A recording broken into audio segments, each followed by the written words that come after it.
The great lecture hall of the Galactic Academy buzzed with quiet conversations. Students from dozens of different worlds sat in rows that curved around a central stage. Their forms were as varied as the stars themselves. Some had 4 arms, others breathed through gills, and a few glowed softly in the dim light. Professor Veltar stood at his desk arranging his notes with careful precision. His pale blue skin shimmered slightly as he moved. Like all luminari, he was tall and thin, with large eyes that seemed to hold ancient wisdom.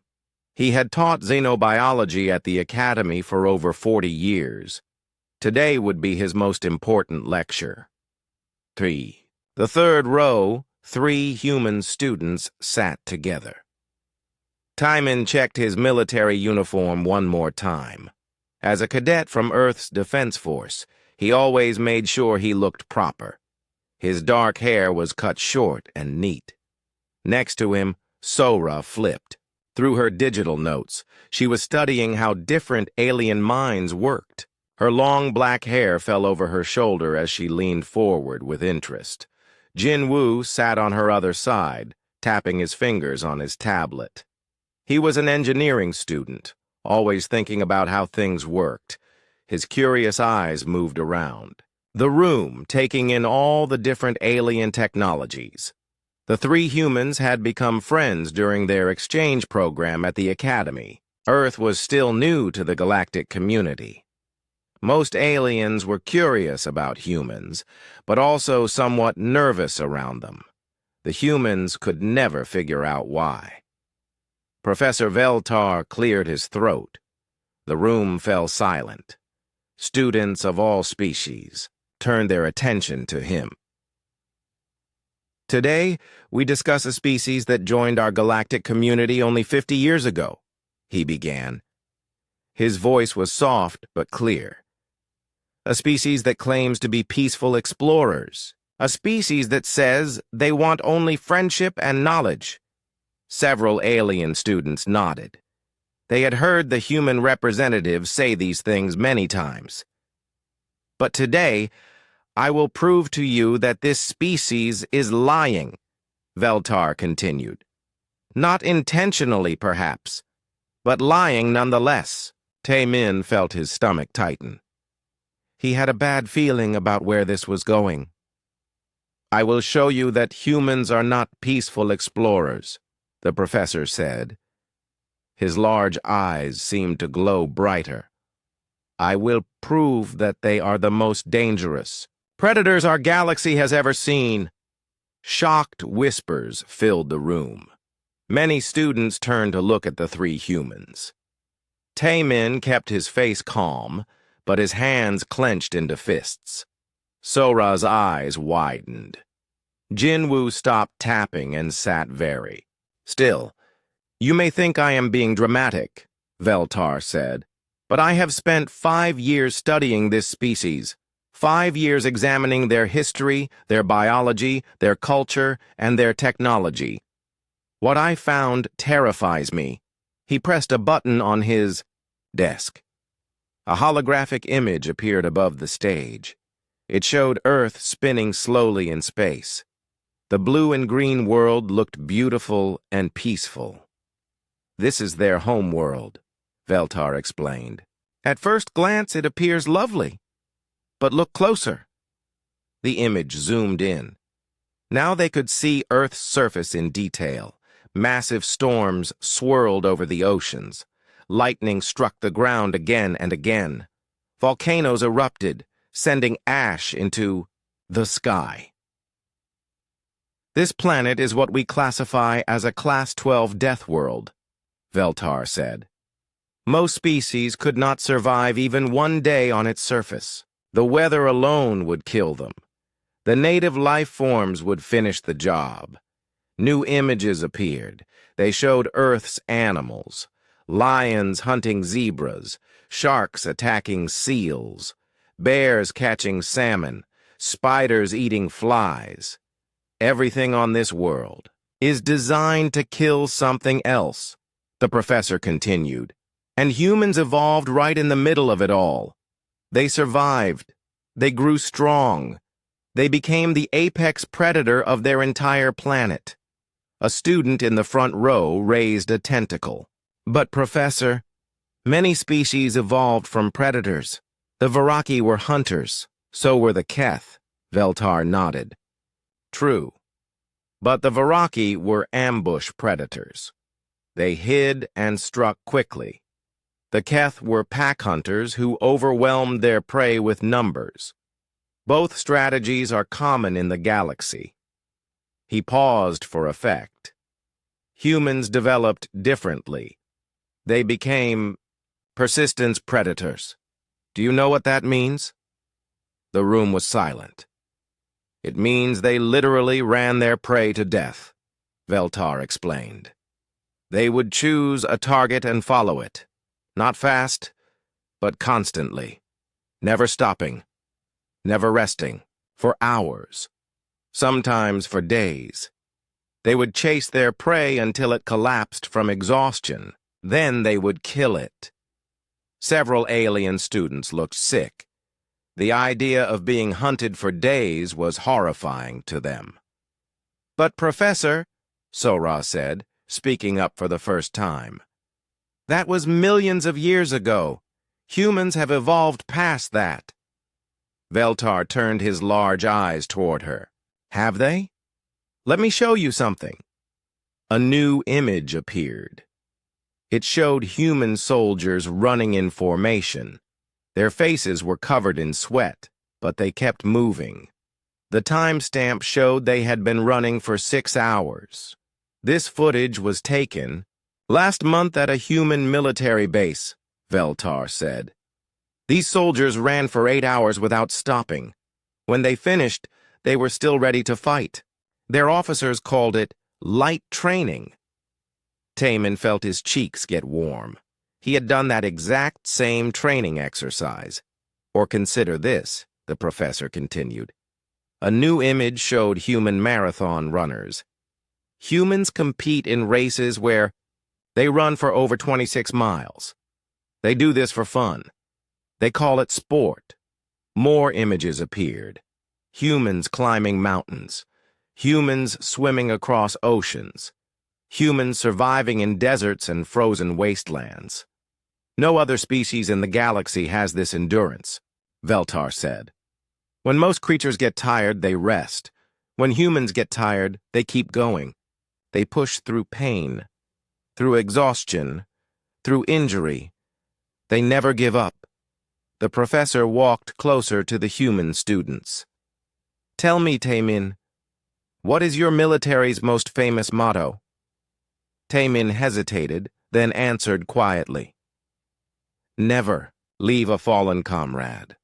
Exactly, Veltar said. Never give up. Never stop.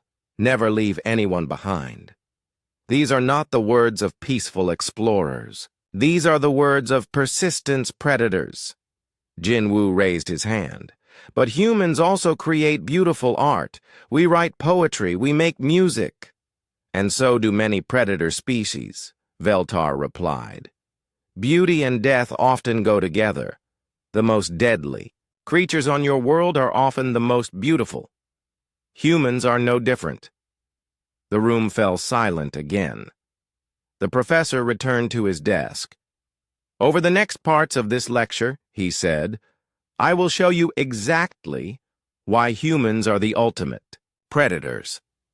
I will explain their technology, their social structure, their psychology, and their biology. By the end, you will understand why every peaceful species in the galaxy should be very, very careful around them.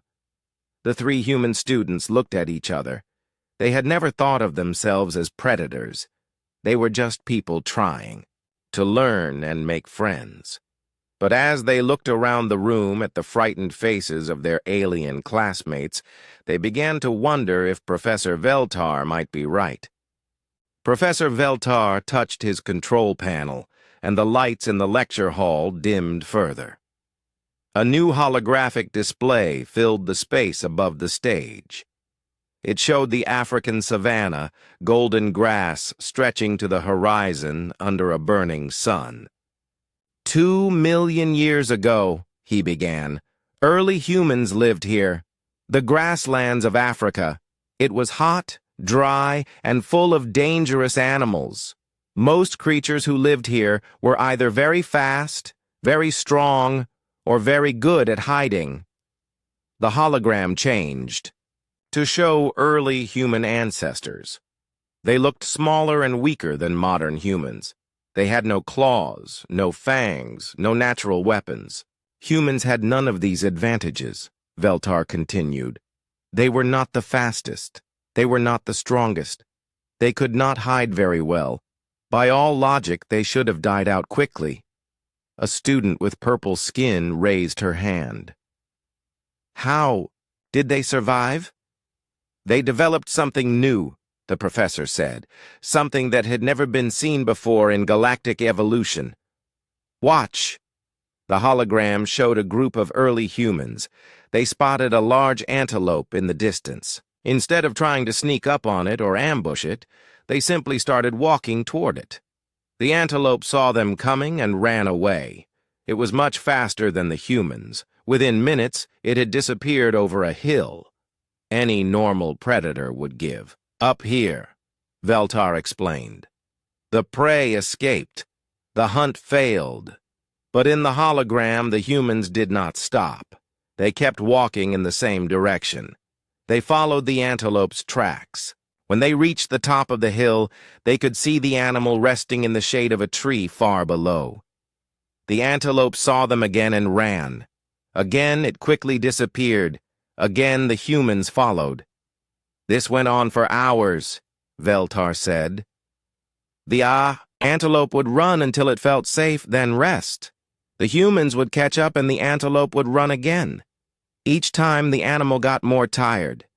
Sora watched with growing understanding. They wore it down. Exactly, the professor nodded. Humans have two abilities that make this possible. First, they sweat. Most animals cool down by panting, which means they cannot run and breathe at the same time. Humans cool down through their skin, so they can run and breathe together. He showed a close-up image of human skin, with tiny drops of water appearing on the surface. Second, humans can run on 2 legs. This uses less energy than running on 4 legs over long distances. It also frees their hands to carry water and tools. The hologram continued the hunt. After 6 hours, the antelope was stumbling. Its tongue hung out as it gasped for air. The humans were still walking steadily forward, barely breathing hard. When the prey finally collapsed, Veltar said, the humans killed it with simple stone tools. They had not outrun it. They had not overpowered it. They had simply outlasted it. Taemin felt uncomfortable watching this. It reminded him too much of his own military training. The long marches where other species would have quit, but humans just kept going. Now, the professor said, you might think this is just ancient history. You might believe humans have moved beyond such things, but watch this. New images appeared. They showed modern human athletes running ultramarathons. These were races that lasted for days, covering hundreds of miles through mountains and deserts. These humans run for 24 hours without stopping, Veltar explained. Some races last for 6 days. The competitors sleep for only a few hours each. Night, then continue running. They do this voluntarily, for fun. The alien students looked horrified. The idea of running for days sounded like torture to them. Or consider this, the professor continued. A new image showed human soldiers on a training exercise. These military personnel marched for 18 hours carrying heavy packs.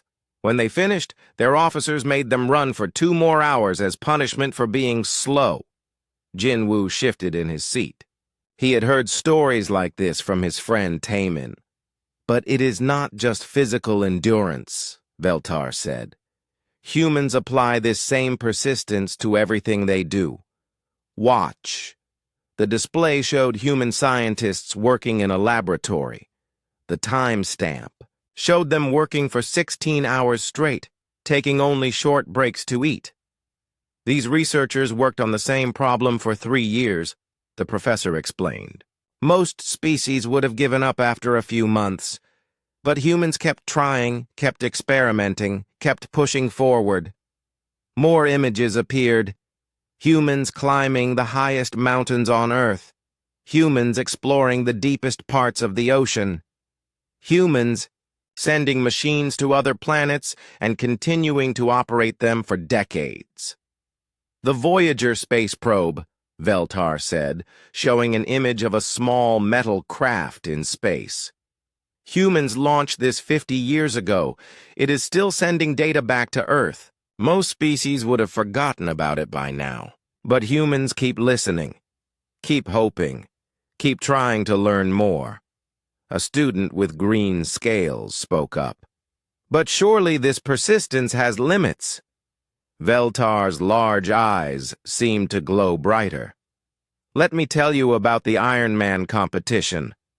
Humans swim for 2.4 miles in open water. Then they ride bicycles for 112 miles. Then they run a full marathon of 26.2 miles. They do all 3 activities in one day without stopping. Gasps filled the room. Several alien students looked like they might be sick. The winning time is usually under 9 hours, the professor continued. But here is the truly terrifying part. Humans who cannot walk properly due to injury have completed this race. Humans who are over 70 years old have finished it. One human completed it with only one leg. The room fell completely silent. Do you understand what this means? Veltar asked. When a human decides to do something, they do not stop. Pain does not stop them. Age does not stop them. Injury does not stop them. They keep going until they succeed or until they die.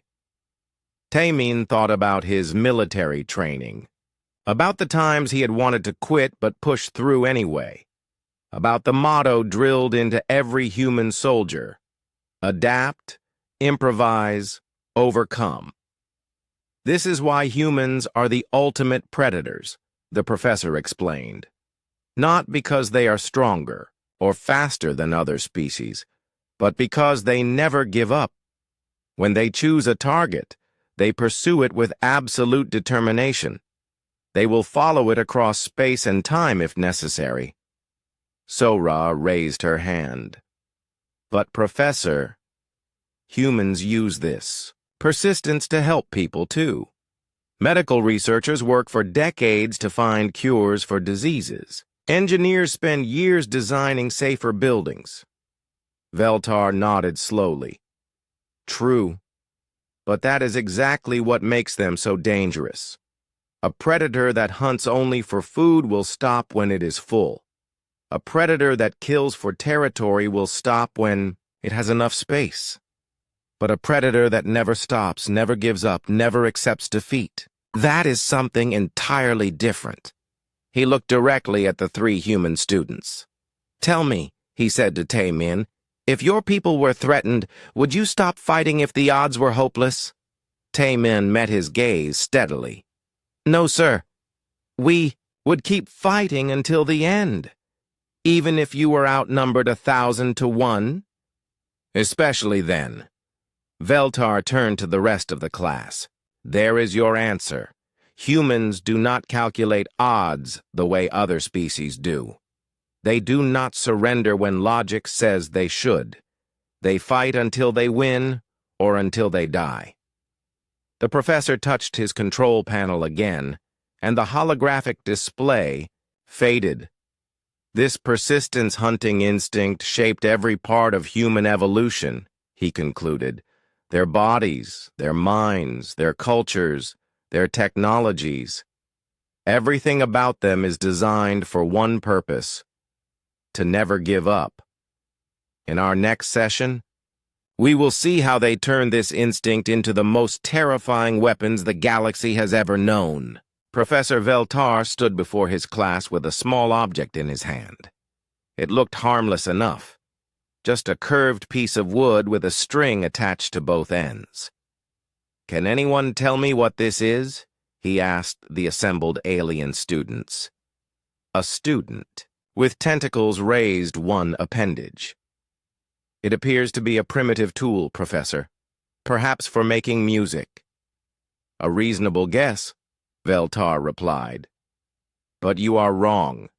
This is a human hunting bow. It was designed to kill from a distance."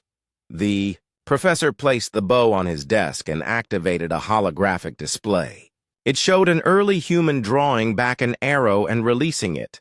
The arrow flew through the air and struck a large animal. "Humans invented this weapon over 70,000 years ago," he explained.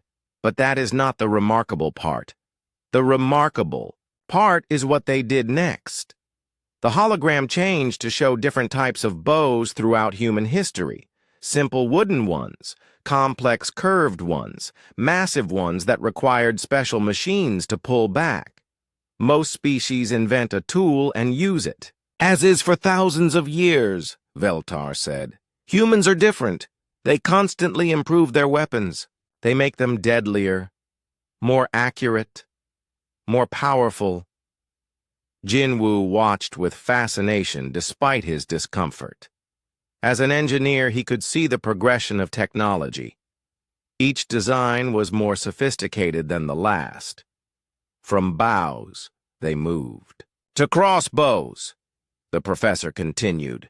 From crossbows to gunpowder weapons, from simple guns to automatic rifles, each step made killing easier and more efficient. New images appeared showing the evolution of human firearms, muskets, rifles, machine guns. Each one could kill faster than the last. "But weapons are not the only thing humans improve," Veltar said. "Watch this." The display showed human farmers working in fields. At first they used simple hand tools, then plows pulled by animals, then massive machines that could harvest entire fields in hours. They applied the same improvement mindset to farming, the professor explained, and to transportation, and to medicine, and to communication. Everything humans touch becomes more powerful, more efficient, more extreme. A student with blue fur spoke up. "But that sounds like normal technological progress, Professor." "Does it?" Veltar asked. "Let me show you something." The hologram displayed two timelines side by side. One showed the technological development of the peaceful Luminari people. The other showed human development. The Luminari took 50,000 years to develop space travel, Veltar said. "We slowly, carefully improved our technology. We tested each advance for safety. We made sure it helped our society." The Luminari timeline showed steady, gradual progress. New technologies appeared every few thousand years. Humans developed space travel in less than 100 years, the professor continued. "Look at their timeline. The human timeline was packed with innovations. New technologies appeared every few years, sometimes every few months. From the first airplane to landing on their moon took only 66 years, Veltar explained. They went from horse-drawn carts to rocket ships faster than most species learn to write. Taman felt a mixture of pride and concern.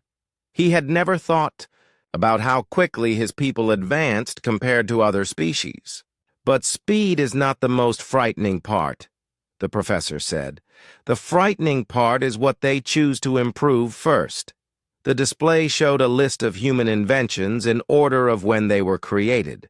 At the top were weapons, spears, knives, bows, swords. Then came tools for hunting and warfare. Much further down the list were medical tools, farming equipment, and communication devices. Humans always perfect their weapons before they perfect anything else. Veltar observed.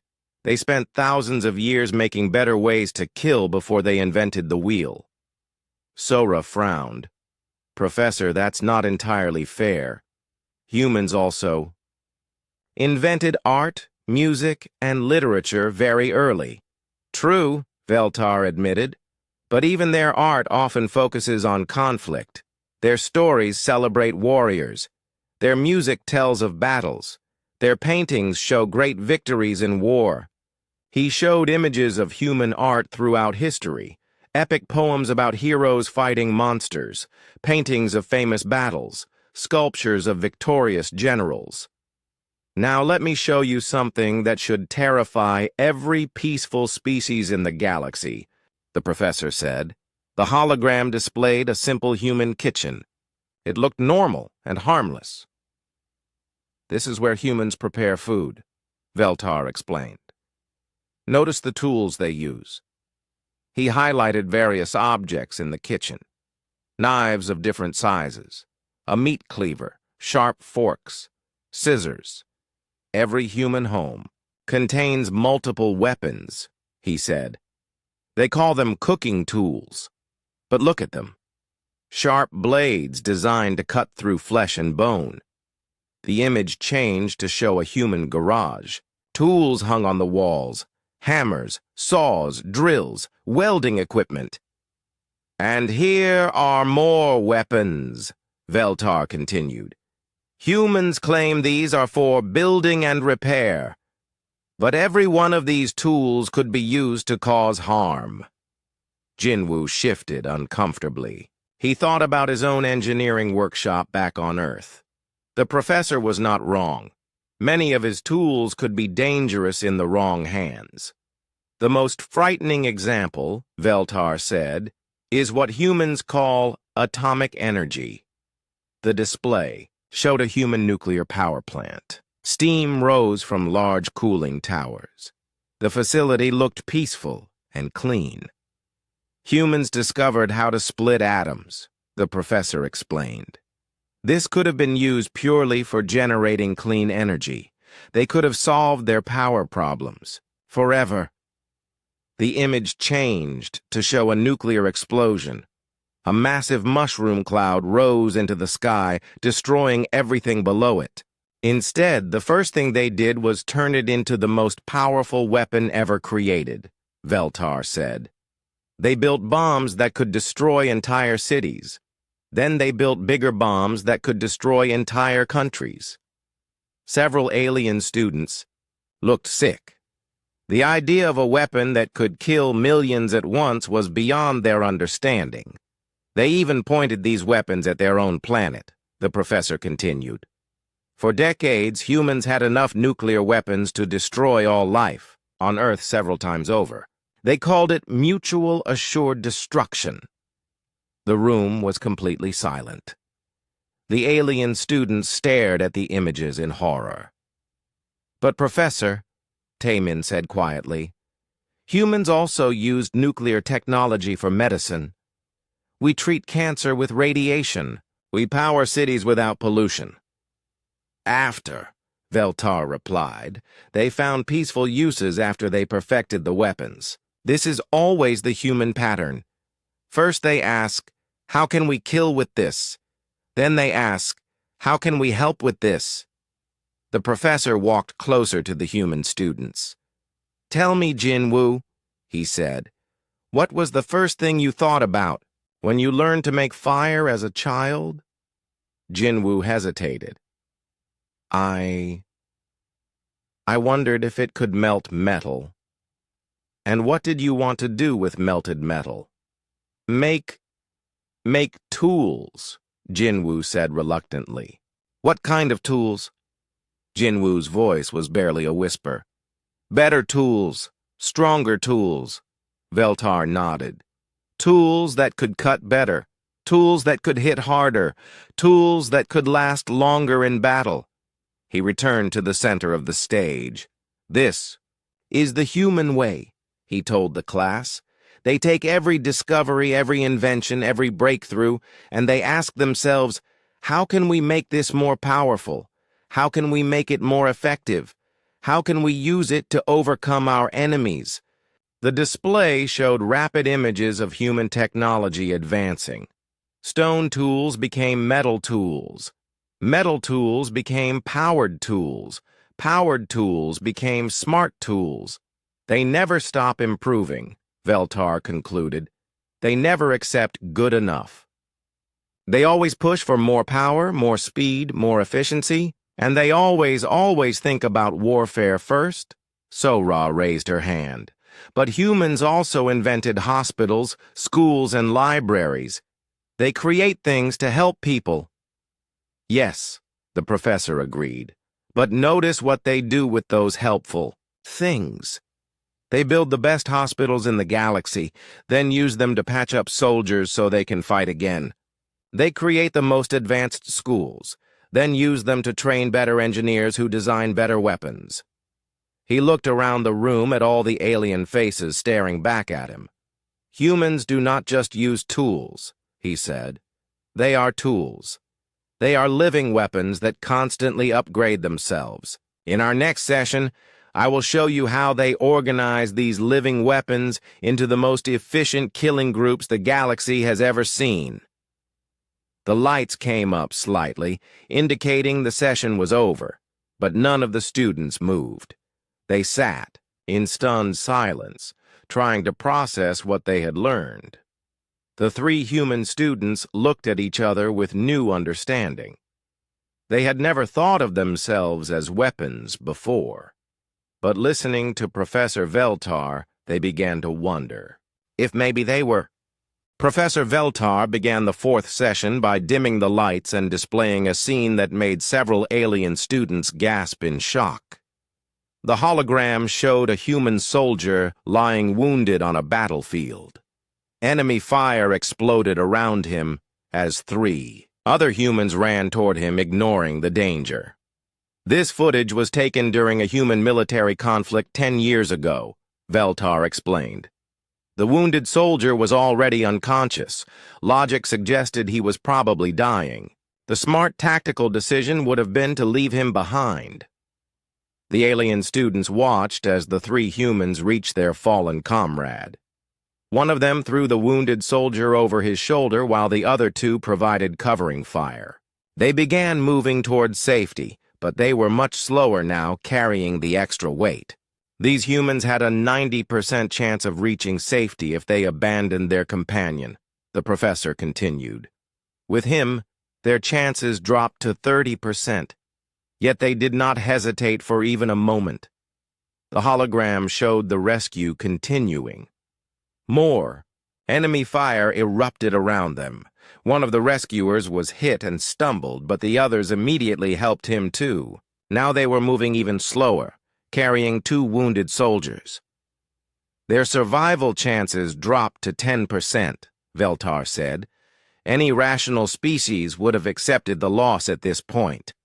But in the hologram, more humans appeared. An entire squad ran into the danger zone. They formed a protective circle around their wounded friends and fought their way back to safety, carrying all the injured. All 6 soldiers survived, the professor concluded as the display faded. The humans lost 3 hours of tactical advantage and risked 12 additional lives to save 2 soldiers who might have died anyway. A student with silver skin raised her hand.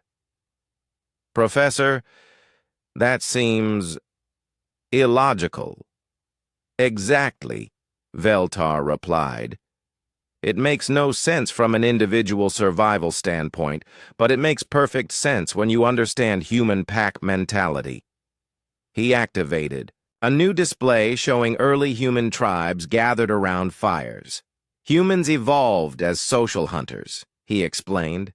They could not bring down large prey alone, so they learned to work together in small groups. These groups became incredibly tight-knit over millions of years.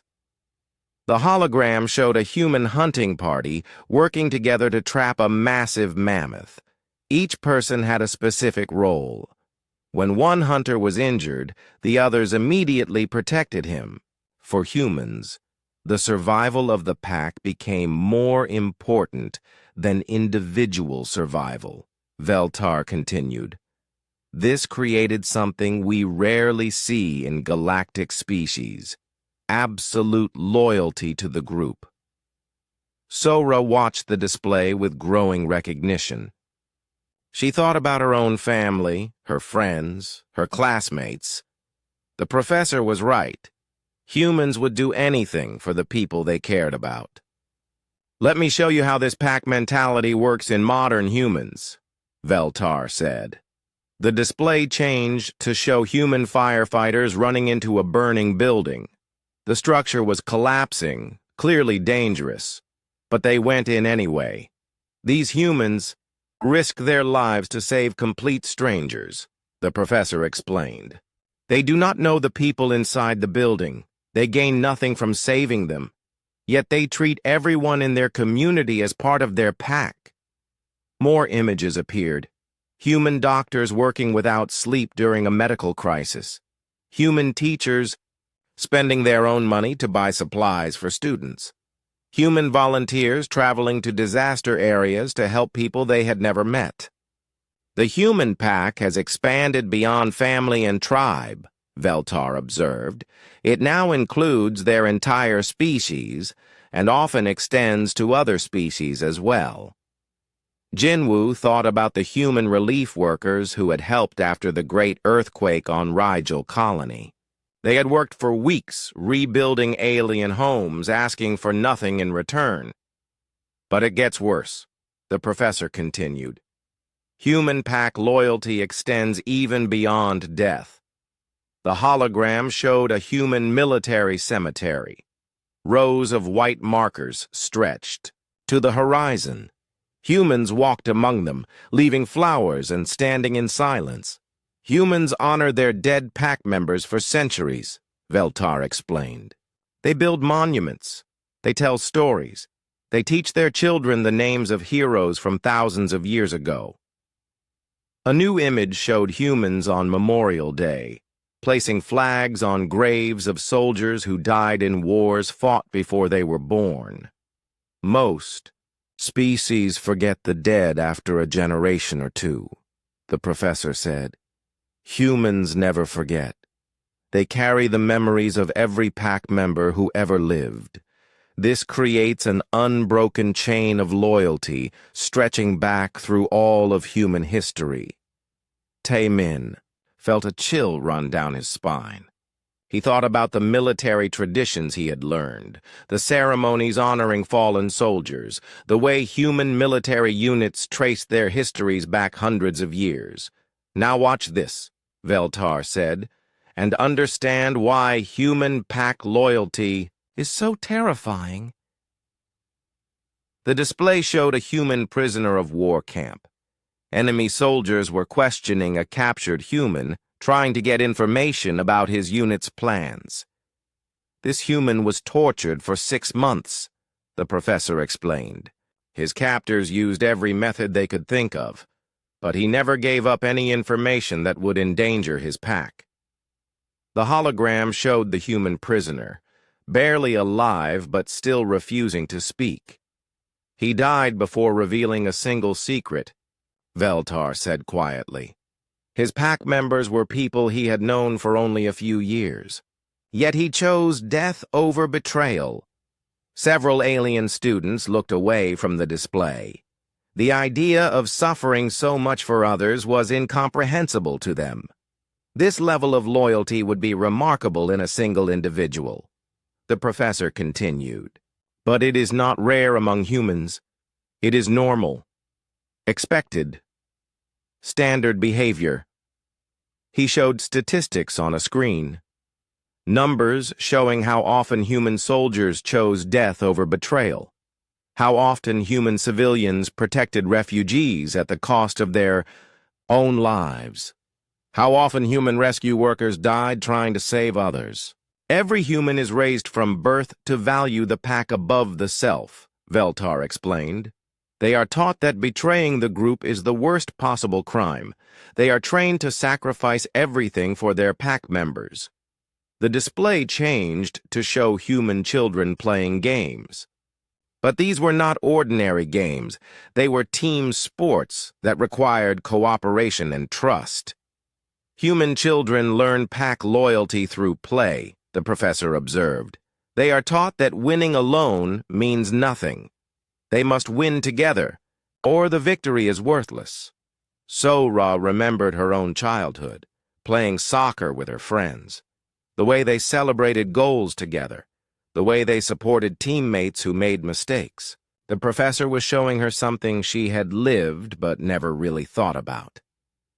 Human pack structure is also different from other species, Veltar continued. Most galactic species have rigid hierarchies. Leaders give orders, followers obey. But humans have flexible leadership. The hologram showed a human military unit in combat. At first, an officer was giving orders. But when he was wounded, a sergeant immediately took command. When the sergeant was injured, a corporal stepped up. The unit continued fighting effectively regardless of who was in charge. Any human can become a leader when necessary, the professor explained. They are all trained to think tactically, to make decisions, to take responsibility. This makes human packs incredibly resilient. He showed more examples. Human scientific teams where researchers took turns leading different projects. Human exploration teams where expertise determined leadership rather than rank. You cannot defeat a human pack by eliminating the leaders, Veltar warned. Kill the alpha, and another will immediately take their place. Kill that one, and another appears. Every human is both follower and leader. A student with purple tentacles raised one appendage. But, Professor, surely this loyalty has limits. What if pack members disagree? Veltar's large eyes seemed to glow brighter. An excellent question.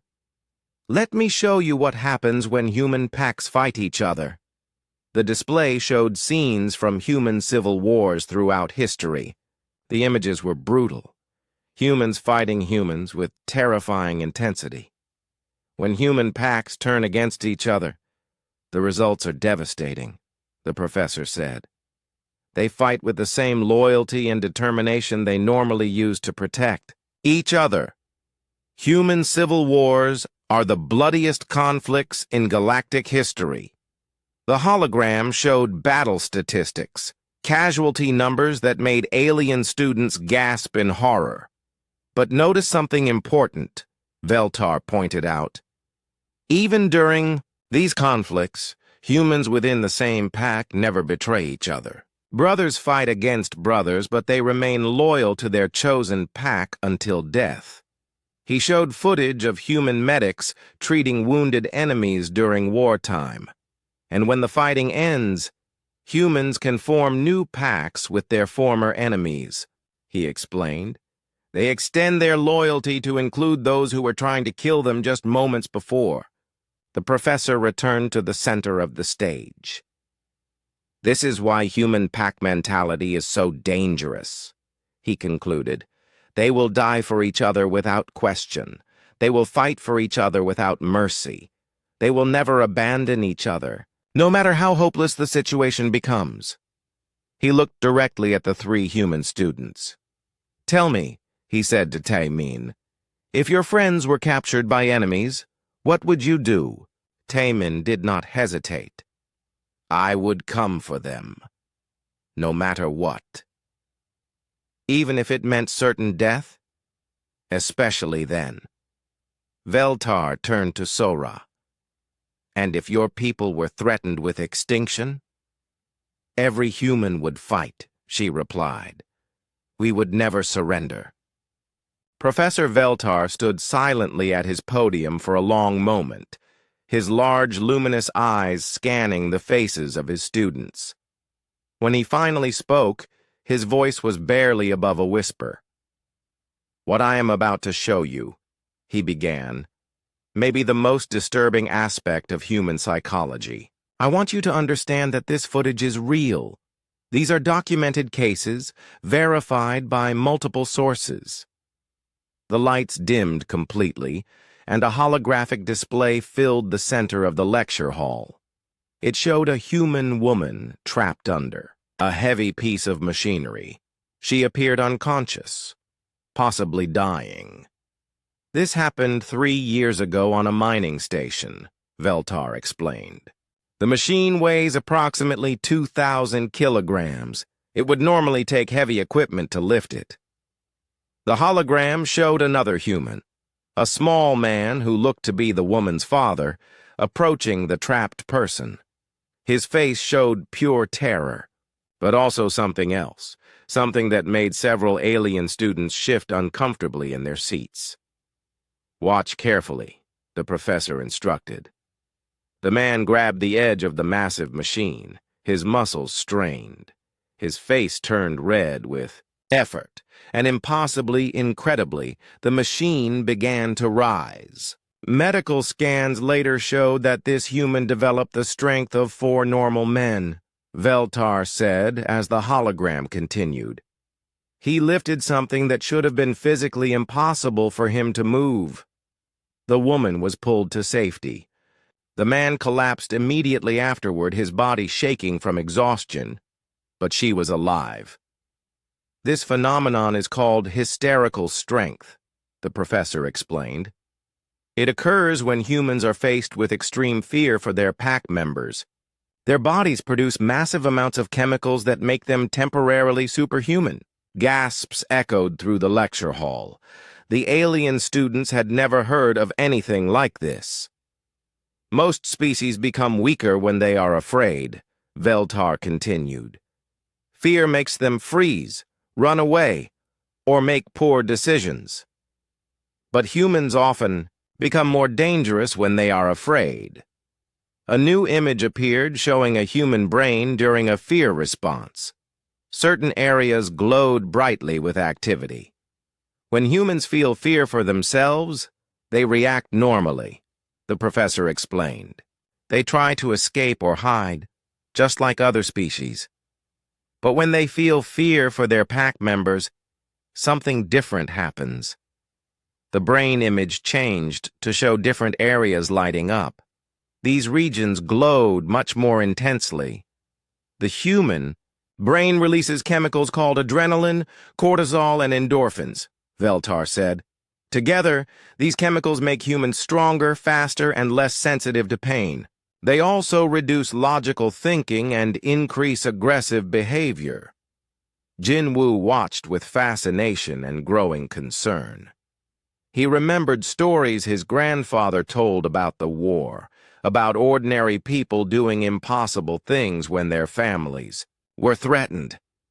Let me show you another example, the professor continued. The hologram displayed security footage from a space station. A fire had broken out in the residential section. Smoke filled the corridors. Emergency alarms were blaring. A reactor leak caused this fire, Veltar explained.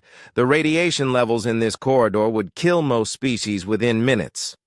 The footage showed a human maintenance worker running through the dangerous area. He was not wearing protective equipment. His radiation detector was screaming warnings, but he ignored it. This human knew he was probably going to die, the professor said. But his daughter was trapped in the residential section. Watch what happens. The man reached a sealed emergency door. The electronic locks had failed due to the fire. The door was designed to require special tools to open manually. Instead of going for help, the human grabbed the door with his bare hands. He pulled and twisted until the metal began to bend. Sparks flew as the locking mechanism broke. He tore through reinforced steel with his hands, Veltar observed. Later examination showed he broke several bones in the process, but he felt no pain during the rescue. The man disappeared through the doorway. Minutes later, he emerged carrying his daughter. Both of them survived, though the man spent weeks in the hospital recovering from radiation exposure. The medical team said he absorbed enough radiation to kill 3 normal humans, the professor concluded. But his fear-enhanced determination kept him functioning until his daughter was safe. Taemin felt his heart racing as he watched the footage. He could see himself in that man's place, doing whatever it took to save someone he loved. Now I will show you what happens when this fear response affects groups of humans, Veltar said. The display changed to show a human military unit that had been surrounded by enemy forces. They were outnumbered 10-1. Their ammunition was running low. Logic suggested they should surrender. These soldiers had been fighting for 3 days without rest, the professor explained. They were exhausted, wounded, and running out of supplies. Any rational species would have given up. But in the hologram, the humans were not giving up. They were moving faster than before, fighting with desperate intensity. Their faces showed a combination of terror and rage. When humans are cornered, as a group, they enter what they call berserker mode, Veltar said. They stop feeling pain. They stop calculating odds. They stop thinking about anything except destroying their enemies. The footage showed the human soldiers breaking through enemy lines that should have been impossible to breach. They fought with weapons, with tools, with their bare hands when necessary. All 12 soldiers survived, the professor concluded. They killed or wounded over 60 enemy combatants in the process. Medical examination afterward showed they had sustained injuries that should have been incapacitating. Sora watched with growing understanding. She thought about human history, about all the stories of people fighting impossible odds and somehow winning. The fear response makes humans unpredictable in combat, Veltar continued. Most species fight harder when they are winning and weaker when they are losing. Humans often fight hardest when they are losing. He showed statistics on human military performance, charts showing that human units actually became more effective as their casualty rates increased. The more desperate their situation becomes, the more dangerous humans become, the professor explained. They do not surrender when they should. They do not retreat when it would be wise. They keep fighting until they win, or until every single one of them is dead. A student with blue scales raised a tentacle. Professor, surely there must be limits to this response. You would think so, Veltar replied. But humans have been observed maintaining this enhanced state for days at a time. The display showed footage from a human city under siege. Citizens who had never been soldiers were fighting trained warriors with makeshift weapons. This siege lasted for 8 months, the professor said. The humans had no military training. They were outnumbered, outgunned, and surrounded, but they refused to surrender. The footage showed civilians building barricades from furniture. Children as young as 10 years old were carrying ammunition to fighters. Elderly people were treating wounds with medical supplies that had run out weeks earlier. They ate rats and tree bark to survive, Veltar explained. They drank water contaminated with radiation. Half of them died from disease and starvation, but they never stopped fighting. The hologram showed the final battle. The few remaining humans made their last stand in the ruins of their city. They were barely alive, but they were still fighting. The enemy finally retreated, the professor concluded, not because they were defeated militarily, but because they could not break human morale. The attackers lost the will to continue before the humans did. The lecture hall was completely silent. The alien students stared at the images in horror and amazement. This fear response extends to human children as well, Veltar continued, showing new footage. A young human girl, no more than 8 years old, was standing between a large alien predator and her baby brother. The creature was 3 times her size, and clearly dangerous. This child had no weapons, no training, no chance of winning, the professor observed. But watch her face! The girl's expression showed terror, but also fierce determination. She picked up a stick and held it like a weapon, refusing to move away from her brother. She maintained this defensive position for over an hour until help arrived, Veltar said. The predator was confused by her behavior. Most young creatures flee when faced with certain death. This human child chose to fight. Jin Woo felt tears in his eyes watching the footage. The girl reminded him of his own little sister, who would probably do the same thing. The fear-response paradox means that humans are most dangerous when they should be weakest, the professor concluded. Wound them, and they fight harder.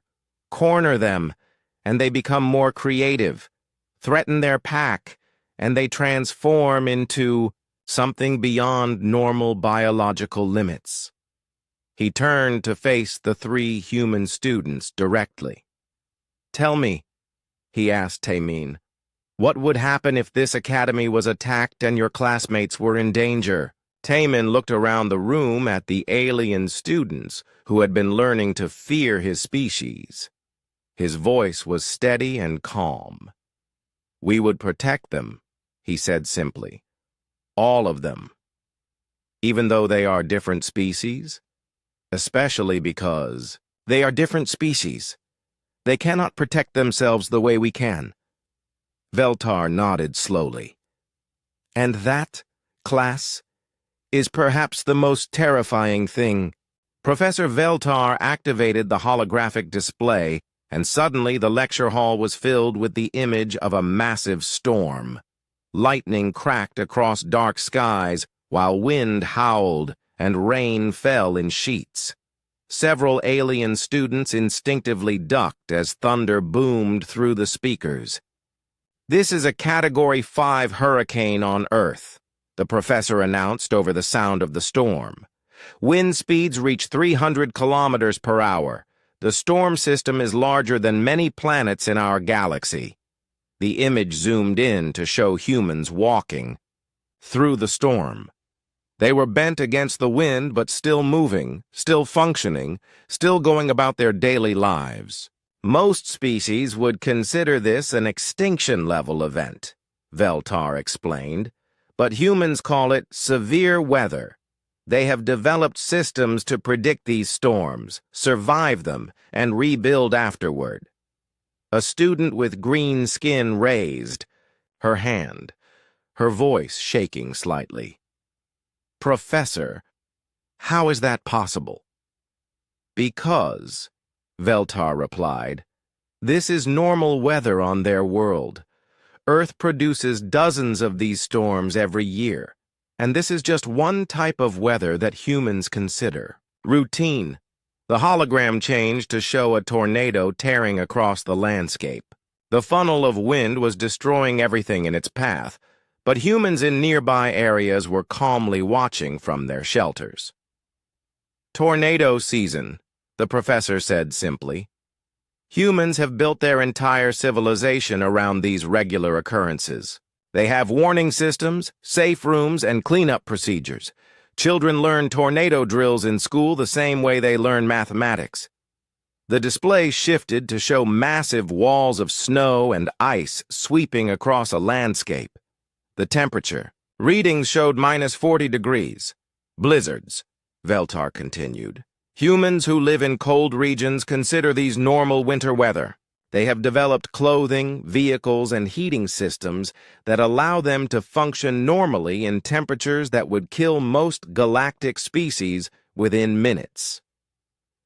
Jinwoo thought about his childhood winters in Korea, playing in snow that would have been considered a deadly ice age on most worlds. It had never occurred to him that other species might find Earth's weather terrifying. But weather is only the beginning, the professor said. The hologram changed to show the ground shaking violently. Buildings swayed back and forth. Cracks opened in the earth. Earthquakes, he explained. The surface of Earth moves regularly, sometimes violently. Most planets in the galaxy have stable crusts. Earth's crust is broken into pieces that grind against each other constantly.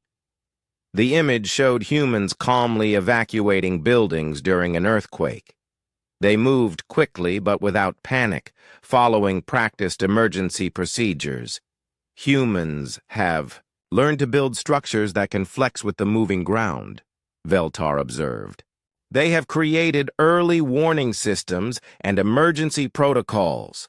They have adapted to living on a planet that is constantly trying to shake them off its surface. More images appeared.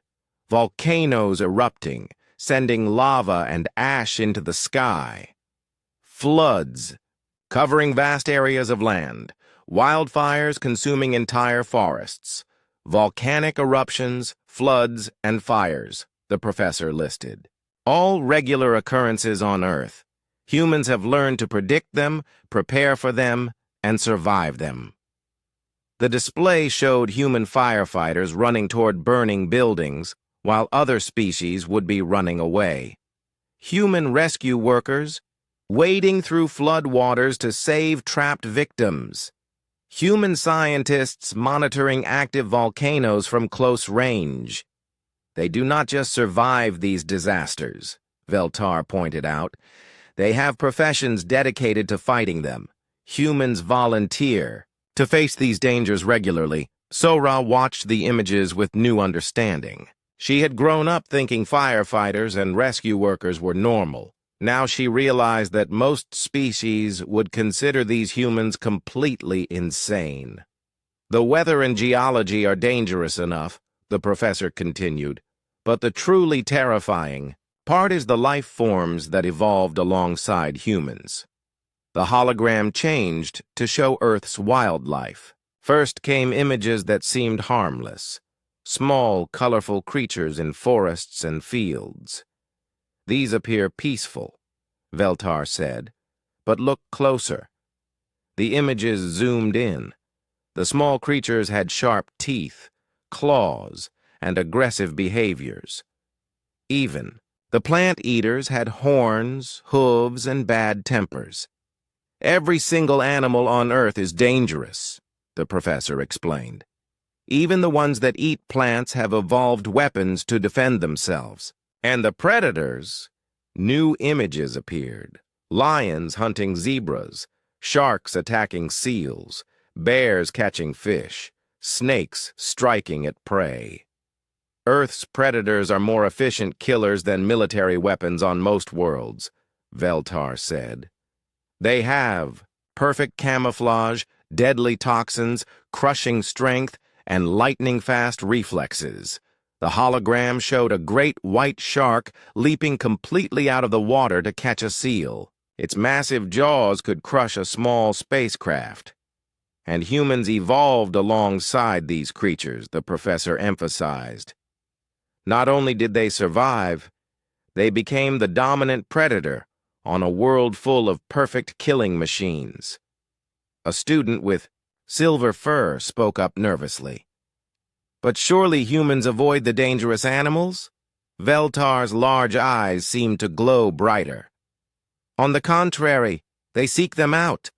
The display changed to show humans swimming with sharks, humans walking among lions, humans handling venomous snakes. They call it wildlife tourism, the professor explained. Humans pay money to get close to creatures that could kill them instantly. They consider it entertaining. More images appeared. Humans climbing mountains where the air was too thin to breathe. Humans diving to ocean depths where the pressure would crush most beings. Humans exploring caves filled with toxic gases. Extreme sports, Veltar said. Humans deliberately put themselves in deadly situations for fun. Base jumping, free climbing, deep cave diving. They have invented hundreds of ways to risk death for pleasure. Taemin remembered his own skydiving experiences. He had never thought of it as insane, just exciting. Now he wondered what other species would think of humans who jumped out of perfectly good aircraft for entertainment.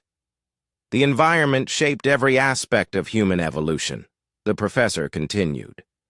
Their immune systems fight diseases that would kill most galactic species. Their healing ability allows them to recover from injuries that would be permanently crippling to others.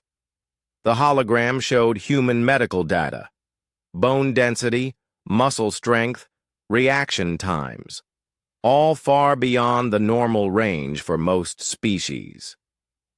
Humans can function with injuries that would incapacitate others, Veltar explained.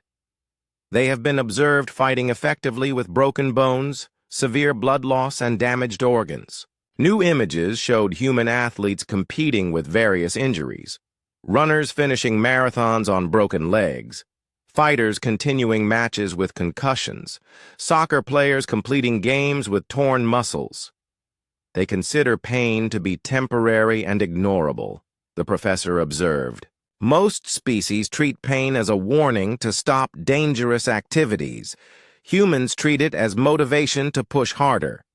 The display changed to show human children playing in environments that would terrify adult members of other species.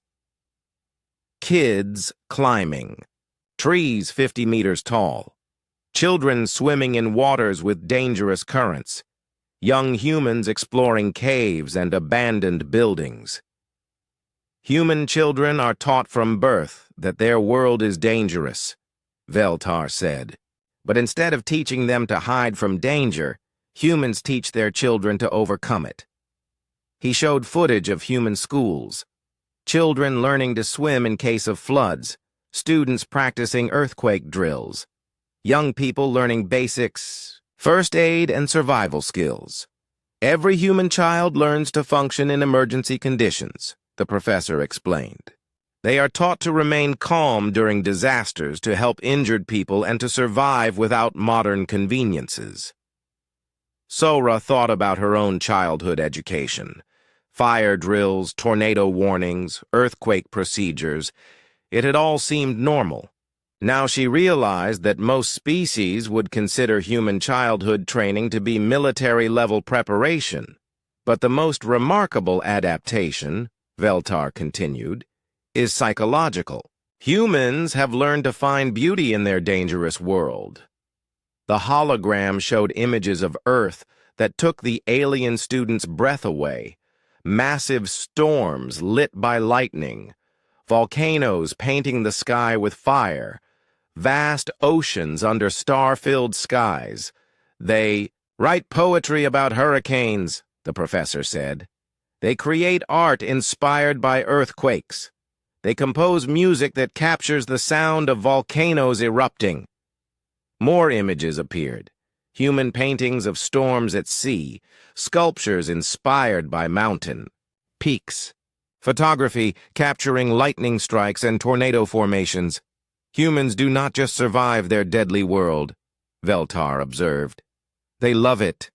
They find inspiration in the very forces that should destroy them.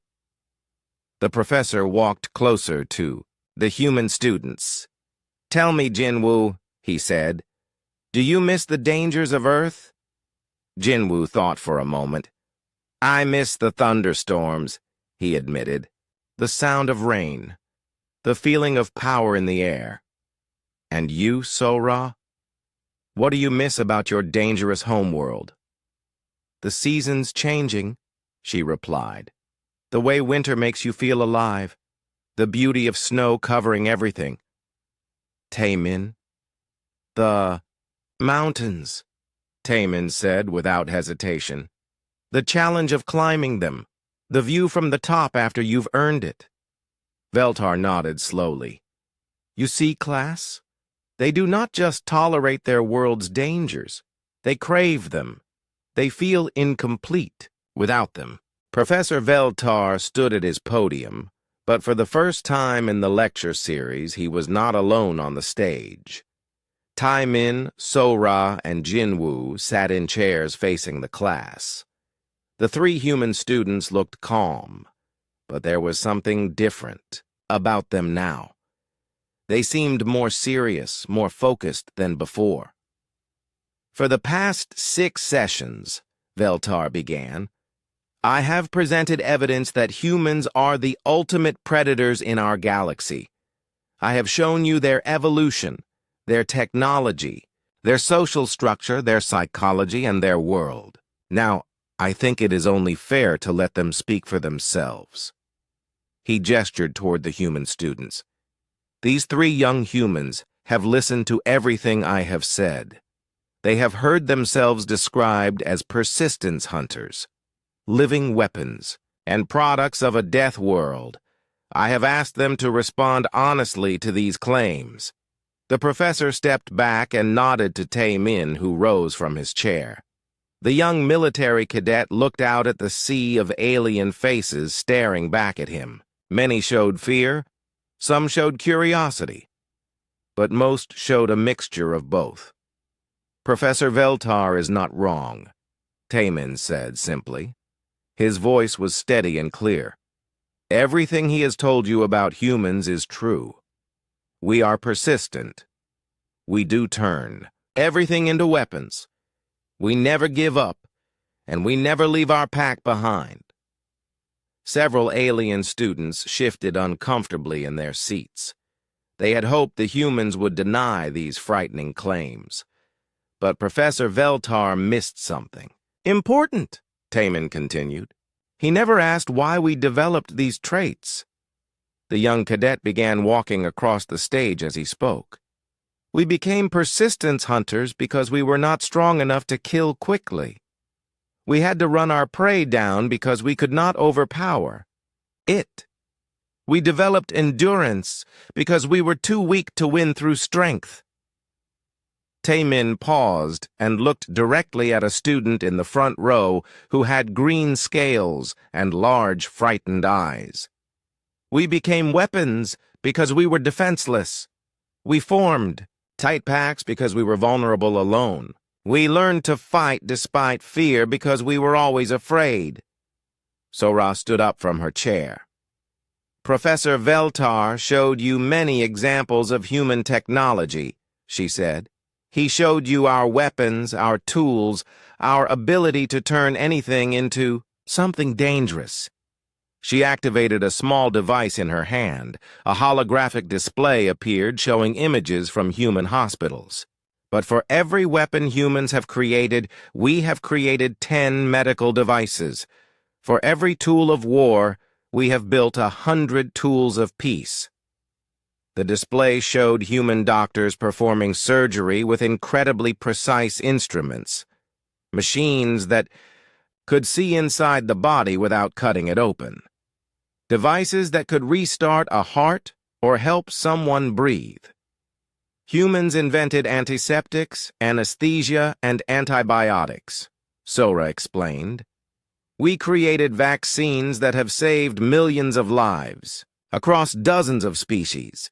We developed surgical techniques that were impossible before. She changed the image to show human teachers in classrooms full of alien children. We built schools and universities. We created art, music, and literature. We developed philosophy, mathematics, and science. Professor Veltar is right that we weaponize everything, but we also heal everything, teach everything, and try to understand everything. A student with purple tentacles raised one appendage. But you still use these things to make yourselves more dangerous, Sora nodded. Yes, we do. But we also use them to make ourselves more helpful. Human doctors have saved more alien lives than human soldiers have taken. Human teachers have educated more alien children than human warriors have fought. Jinwoo stood up and walked to the front of the stage. Professor Veltar talked about human engineering, he said. He showed you how we constantly improve our technology, how we make everything more powerful and efficient. The young engineer activated his own display device. Images appeared showing human construction projects on alien worlds. But look at what we build with that technology, Jinwoo said. Hospitals that can treat any species.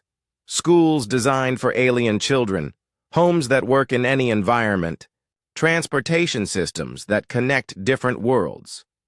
He showed images of human engineers working alongside alien scientists, mixed teams solving problems together, sharing knowledge and resources. Professor Veltar said we always ask, how can we make this deadlier? First, Jinwoo continued. But that is not the whole truth. We also ask, how can we make this better? How can we help more people? How can we solve bigger problems? The display showed human space stations that served as neutral meeting places for different species. Human research facilities where alien and human scientists worked side by side. Human ships that carried supplies and medical aid to worlds in need. We do not just improve weapons, Jinwoo concluded. We improve everything. And most of our improvements are designed to help, not to hurt. Veltar stepped forward. But you cannot deny that humans are dangerous, that you have the capacity for incredible violence. Taemin nodded. We are dangerous. Professor Veltar is absolutely right about that, but he missed the most important question. Dangerous to whom? The young cadet's voice became more intense. Humans are dangerous to predators who hunt the innocent. We are dangerous to tyrants who oppress the weak. We are dangerous to anyone who threatens those who cannot protect themselves. He gestured toward the alien students in the audience. Look around this room. How many of you come from species that could defend yourselves against a military invasion? How many of your worlds could survive without galactic trade and protection? The alien students looked at each other uncomfortably. Most of their species were peaceful, evolved for cooperation rather than conflict. Humans are dangerous, Taemin continued, but we have chosen to use that danger to protect those who cannot protect themselves. We have become the galaxy's guardians, not its conquerors. Sora rejoined the conversation. Professor Veltar showed you our pack loyalty. He talked about how we never abandon each other, how we will die before betraying our group. She looked out at the alien students with a warm smile. What he did not tell you is that we consider you part of our pack now. Every species in the galactic community, every student in this academy, every being who believes in peace and cooperation. Her voice became stronger. We will fight for you the same way we fight for each other. We will protect you with the same determination we use to protect our own families. We will never abandon you, no matter how dangerous the enemy or how hopeless the odds. Jinwoo stepped forward again. Professor Veltar talked about human fear response. He showed you how we become more dangerous when we are afraid. The young engineer's eyes scanned the room, making contact with individual students. But he did not explain what makes us afraid. Humans are not afraid of pain, injury, or death. We have proven that many times. Do you know what truly terrifies us? The room was silent, waiting for his answer. We are afraid of failing to protect others, Jinwoo said quietly. We are afraid of letting innocent people suffer when we could have helped them. We are afraid of being too weak, too slow, or too late to save those who depend on us. Taemin rejoined his friends at the front of the stage. This is why we train so hard, why we push ourselves beyond normal limits, why we develop such powerful weapons and advanced technology. His voice carried the conviction of someone who had dedicated his life to service. Not because we want to conquer or dominate, but because we want to be worthy of the trust that other species place in us. We want to be strong enough to stand between the innocent and those who would harm them. Sora nodded. Professor Veltar is right that we are persistence hunters. But what he did not understand is that we are now hunting something different. She paused for effect. We are hunting injustice. We are pursuing those who prey on the weak. We are chasing down every form of suffering and evil we can find, and we will never stop until we have eliminated them all. The three humans stood together, facing the audience. Jinwoo spoke for all of them. Professor Veltar asked if we are the ultimate predators. The answer is yes, but we have chosen our prey carefully. His voice became firm and clear. We prey on those who prey on others. We hunt the hunters. We stalk the stalkers. We have turned our predatory instincts toward protecting the galaxy from its real monsters. Taemin stepped forward one final time. Every human child is taught the same lesson from birth, he said. We are not the strongest species, or the smartest species, or the most advanced species. But we can choose to be the bravest species. He looked directly at Professor Veltar. You showed them what humans can do when we are afraid for our pack. But you did not show them the most important thing. He turned back to the alien students. We are not afraid for ourselves. We are afraid for all of you. And that makes us more dangerous than any predator that has ever existed. Dangerous to anyone who would threaten the peace we all share. The three humans returned to their seats. The lecture hall was completely silent. The alien students stared at them with new understanding. Professor Veltar slowly walked back to his podium. His large, luminous eyes seemed thoughtful as he looked out at his class. Thank you, he said to the human students. That was enlightening. He turned to address the entire class. It seems that our final session will require some revision to my original thesis. The humans have given us much to think about. Professor Veltar stood at his podium for the final time in this lecture series. The great hall was packed beyond capacity. Word had spread through the academy about the human students' response, and beings from across the galaxy had come to hear the professor's conclusions. In the front rows sat not only students but faculty members, diplomats, and even some military officials from various species. The three human students, Taemin, Sora, and Jinwoo, sat in their usual seats. But now they were surrounded by classmates who no longer seemed afraid of them. 8 sessions ago, Professor Veltar began, I stood before you with a thesis that humans are the ultimate predators in our galaxy. I presented evidence of their evolution, their technology, their social bonds, their psychological responses, and their dangerous homeworld.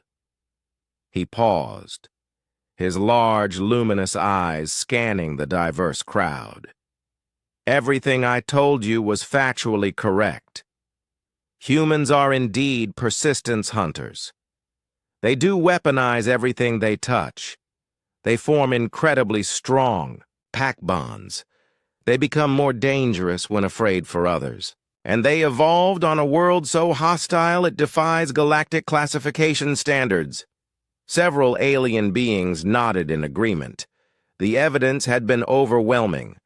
But as the humans pointed out in our last session, I made a critical error in my analysis. The professor continued. I focused on what humans are capable of doing, but I failed to examine what they choose to do. Veltar activated his holographic display. It showed statistics from the past 50 years since humans joined the galactic community. Since first contact, humans have participated in 847 military actions, he said. The numbers appeared in the air above him. This might seem to confirm their predatory nature, but let us examine these actions more closely. The display changed to show the details of these military engagements. Of these 847 actions, 0 were wars of conquest. 0 were territorial expansions. 0 were resource acquisitions. The alien audience murmured in surprise. Even the professor's own research assistants looked shocked by these numbers. All 847 actions were defensive in nature. 312 were responses to distress calls from peaceful worlds. 298 were humanitarian interventions to stop genocide or slavery. 176 were rescue operations to save civilians from natural disasters or pirates. 61 were peacekeeping missions to separate warring factions. The hologram showed images from these interventions. Human soldiers helping alien refugees. Human medics treating wounded civilians. Human engineers rebuilding destroyed cities.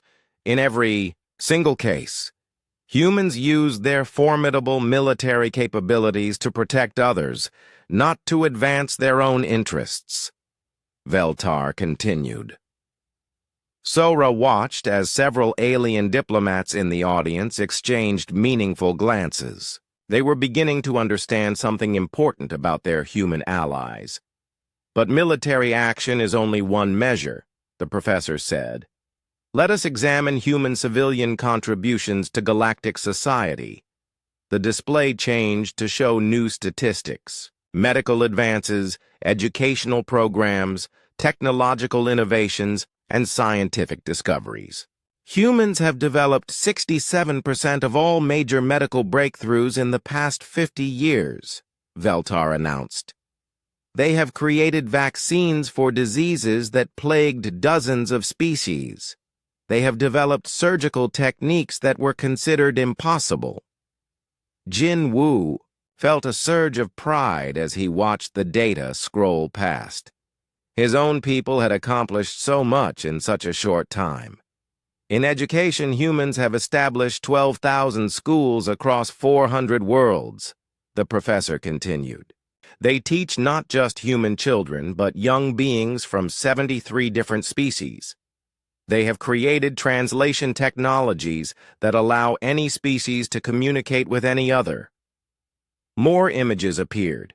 Human teachers working with alien children. Mixed classrooms where dozens of different species learned together. Universities where the greatest minds of the galaxy collaborated on solving cosmic problems.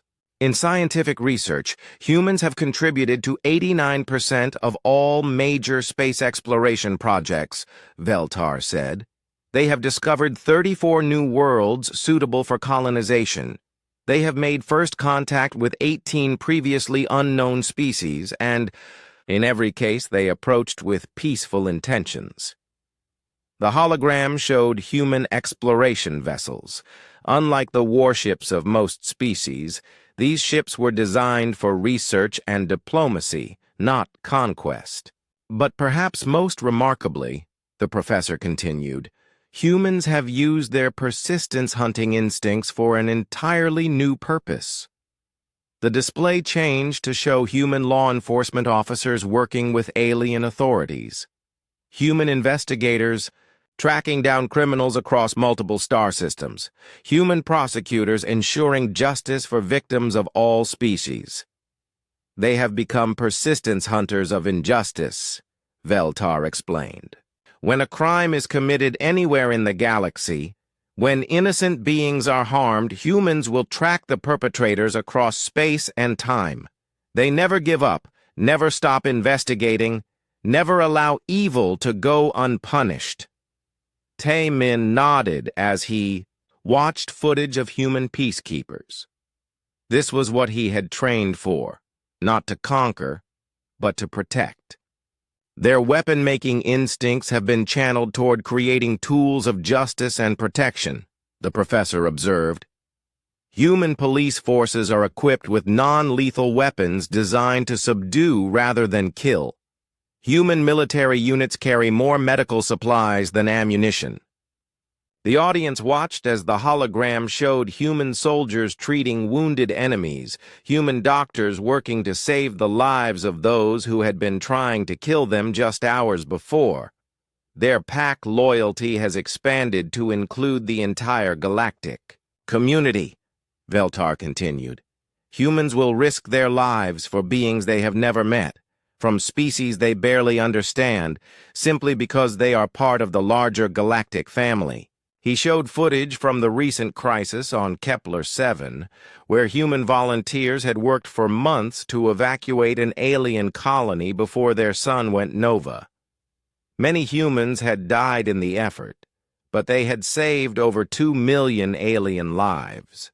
Their fear response, the tendency to become more dangerous when their pack is threatened, now activates whenever any peaceful species is in danger, the professor explained.